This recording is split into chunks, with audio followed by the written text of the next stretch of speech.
In the past few weeks, it just feels like everyone has just gotten sick all at once. Luckily, I've sort of evaded any sickness, but it got me thinking about Grandma's cure-all for everything, Pastina. Maybe you heard of it, maybe you haven't, but we're gonna make it two ways today. The classic way I grew up eating it, and then the way I eat it today as an adult, which is a perfect thing to make quickly if you wake up one day not feeling well. So let's just jump right into it. First, we got our pastina. Pastina basically just means little dough. And if you look really close, they're basically just little stars. Now I grew up with it a little thicker. This first way we're gonna make it, it's gonna be less soupy, more or less like a runnier risotto, which is a good way of thinking about pastina in the way that it cooks, is that we're not cooking it like a regular pasta and then draining it, we're cooking it in the broth and then finishing it with like some butter and some Parmesan. So here we go, we're doing 1 cup of the pastina. Maybe just a little less than 1 cup. And I've got about 3 to 4 cups of broth. I'm like going with closer to 3, and I may adjust with a little bit of water if it's ever too thick. Got some butter on hand and some Parmesan cheese to finish it at the end, and that's it. Basically 4 ingredients. Now you can scale this up for a bigger crowd, but this is gonna make 2 portions, so perfect for 1 if you're sick. Get that broth into a small medium pot over medium-high heat, season the broth, and then bring the broth up to a boil. Then add the pastina. The box says it cooks in 6 to 7 minutes for al dente, so we're gonna follow that, stirring occasionally.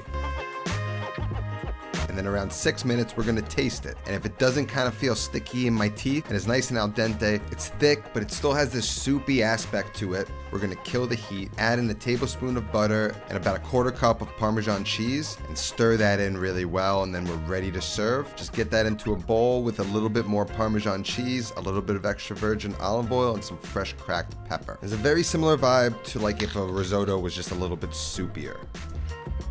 To me, this is the classic. When I was sick as a kid, mom hooks you up with a bowl of this, you feel better instantly. Now this may be a beginner for your kid. As I got older, I wanted a little bit more veg, especially if I'm sick and I got stuff lying around the kitchen. I wanted to throw it in. And I also learned that as great as the star-shaped pastina is, there's another pasta shape called ancini di pepe, which means like a seed of the pepper. And as you can see, the shape is much different. They're like these little pearls, these little balls. And to me, this was a way more like satisfying bite. Gives it a little bit more texture. It can be used interchangeably for pastina. Now, whether you're sick or not, sometimes you still gotta get stuff done. And as somebody running a business, I never wanna go to the post office. But it's 2022 and there's no need anymore to physically go to the post office, thanks to our sponsor today, Stamps.com.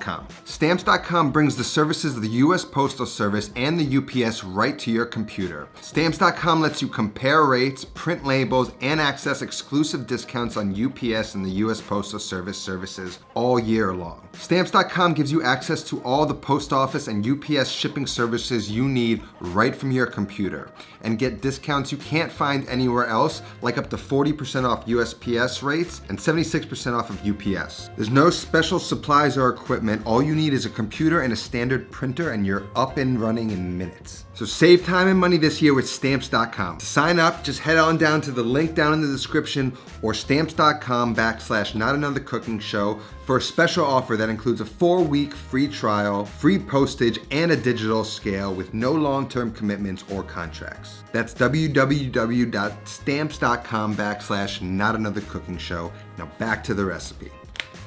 Now I like mine a little bit soupier nowadays, so I go with 3/4 of a cup of the pastina to the same amount of broth, a bit, around 3 cups to a quart. Suckers will run on you. 3/4 of a cup of the ancini di pepe. Need around like a 1/2 cup to a cup of some diced Tuscan kale or lacinato kale. You can use curly kale too, but I like this one. It's a little bit sweeter. Just gonna give it a quick wash. It's dirty. I'm gonna take it by the stem and you just tear it right off the stem. You can gather your leaves. Big ones on the outside, skinny ones on the inside. Cut them into thinner strips, little strips. It's about a cup. Peel a carrot. I only need about a 1/4 cup or so I can save the rest of this. You just cut them into little thin planks like that. And then you take those strips, those little planks, a few at a time, and cut like a little stick out of those planks. Need a sharp knife for this. So you end up with little pieces like this, little batons, and then you can turn those bad boys. And then we're gonna create a dice that's obviously not the size of the pasta, but close enough once the pasta swells after cooking. So just a small little dice. Tiny little bite-sized pieces. Maybe about a half cup of carrots should be enough. I said a quarter cup earlier. You can just eyeball all this stuff. You're sick, who cares? You could dial it down to a little bit if you want to, a quarter cup. I kind of like to pack in the veggies for something like this. And just a couple of cloves. These are small cloves of garlic. Smash it up. In we go. And then we go with 1 egg, some red chili flakes, some butter, some cheese, and the pastina, and there we go.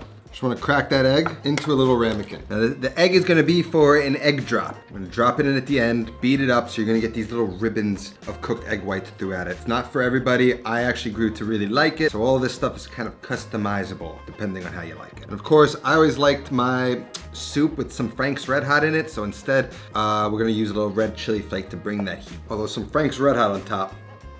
Don't tell the Italians. Let's jump over to the stove. Now, for the most part, this method is the same. The only difference is we're gonna get a little bit of butter and olive oil into the pan, and then we're gonna saute the carrots, the kale, and that garlic for about 3-4 minutes before we add the broth. We're gonna add a little bit of salt, a little bit of the chili flake, and we're just gonna try and give those vegetables a head start, because it's not like this is a soup that cooks for a while. After those vegetables begin to soften, we can add the broth, and then we want to bring that up to a boil, add a little bit of salt to that, and just let those vegetables cook for a few minutes before we add the pasta.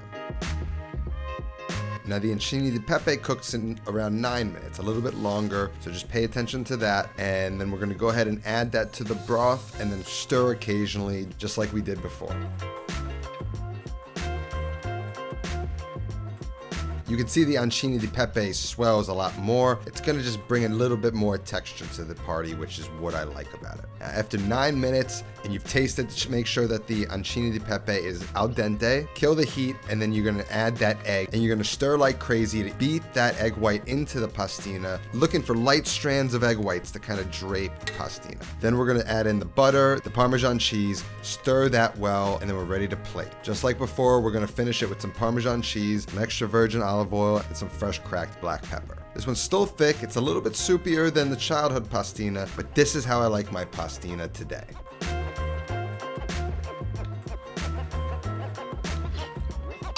Now, as much as I love that nostalgic version I had as a kid, this one just hits a little bit different. It's a little bit more balanced. It sort of gives me everything I'm craving when I'm not feeling well. So that's why this is my go-to. And give that egg drop a shot. I want to hear from you guys down in the comments which version you prefer. Find both these recipes in the link down in the description. And if you want to support the show, make sure you go check out our sponsor today, Stamps.com. That's all that I have today. I'll see you next time. Until then, take care of yourself and go feed yourself. For more comfort food recipes like this pastina, I got a few more on the screen right now, like this beef stroganoff that you've really got to try. And thank you for watching.